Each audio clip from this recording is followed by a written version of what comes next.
How's it going, everybody? My name is Ged, and this is Fabulous Flix.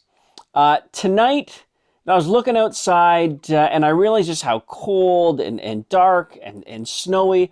I thought to myself, you know what we need? We need epics. So first of all, what is an epic?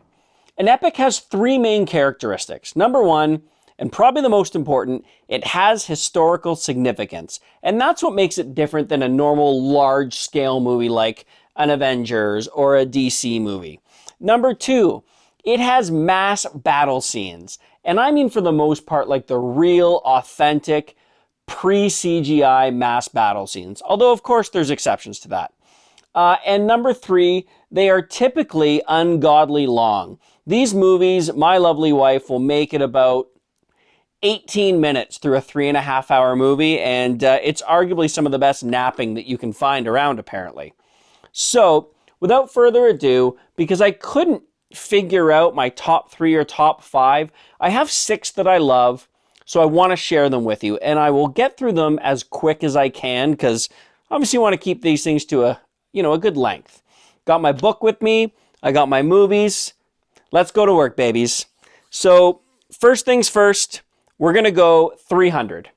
300 was the love child of Zack Snyder. To me, this was really his changing of the guard, his coming out party. I mean, the stuff they did with color saturation and cinematography and that gradient look that existed through that whole movie is something that no one had really ever done before. You saw it in Sin City afterwards, but it really changed the benchmark as to what you could do with color in these large scale movies. Obviously starred Gerard Butler. Everybody knows this is Sparta, and he kicks the guy down the well. This is a really cool story about 300 guys fending off the man god Xerxes, who's portrayed brilliantly in this.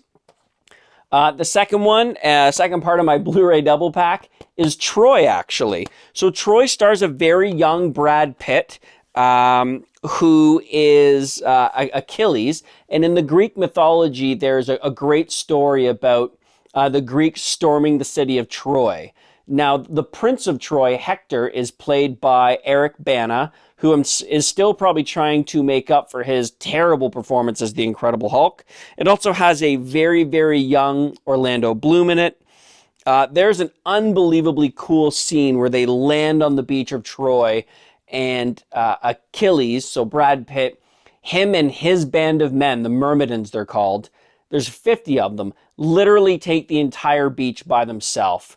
What made this scene so cool is normally mass battle scenes, there's hundreds and hundreds and hundreds of people against each other.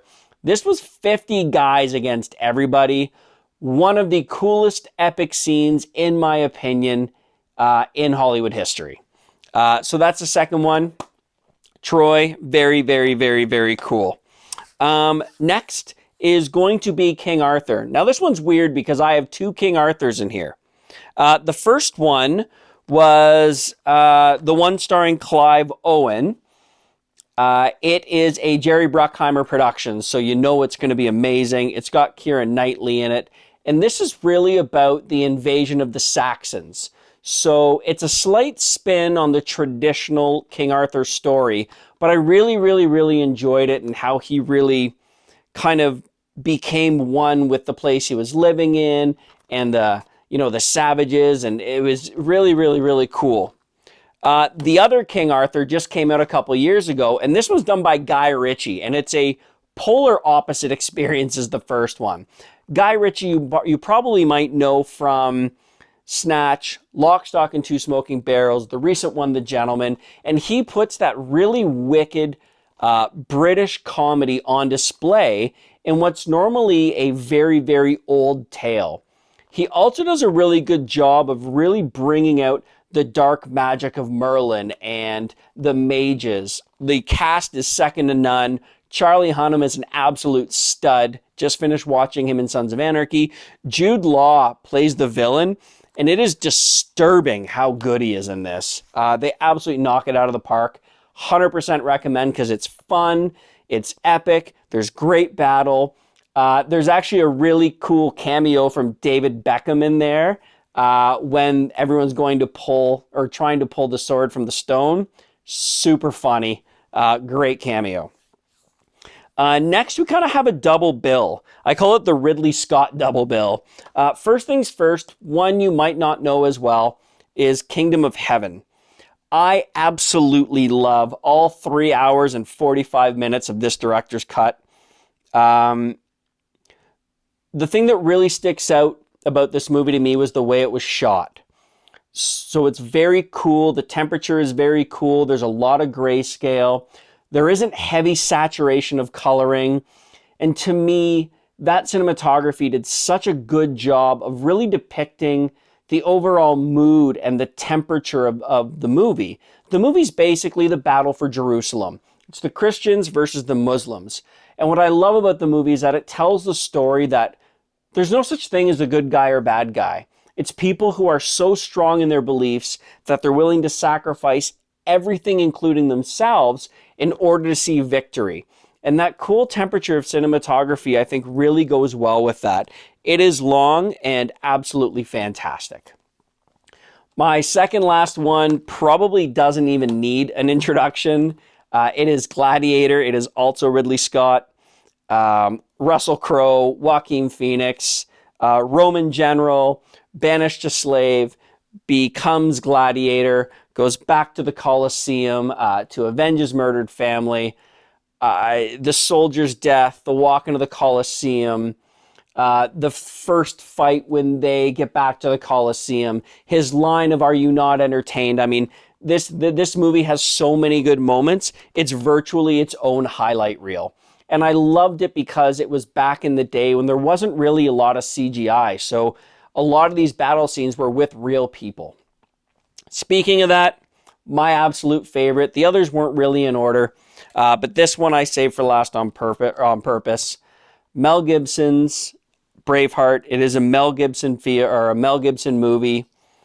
It is, in my opinion, perfect. The cinematography is second to none. It was made in an era where there's virtually no CGI, which means the transfer to Blu-ray and the transfer to 4K, I assume, as I don't have it yet, is going to be stunning because it was shot in 35 millimeter film. I realize for my Scottish friends out there, it's probably not completely accurate, but it does not matter. He plays this character brilliant. Robert the Bruce is portrayed beautifully.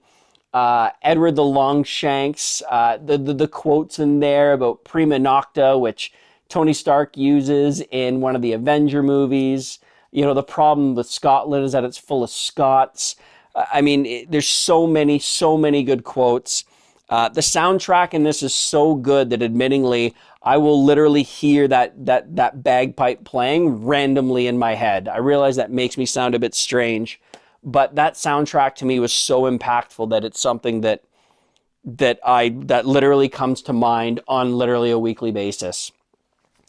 So we're talking about epics because we're in the depth of winter. It's cold, it sucks, it gets dark out, and an epic movie is a great way to get in front of the TV or your projector with your buddies. Well, only your buddies if you guys live together because of pandemic.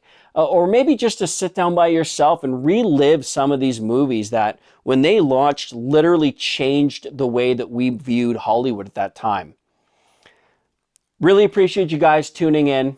If you have not subscribed yet, I would really appreciate if you did. I hope you guys are enjoying the Walk Around Guelph series. I got a couple cool ideas coming up for around Valentine's Day. Hint, hint. Maybe a top 3 or 5 rom-com. But until then, enjoy some epic movie viewing.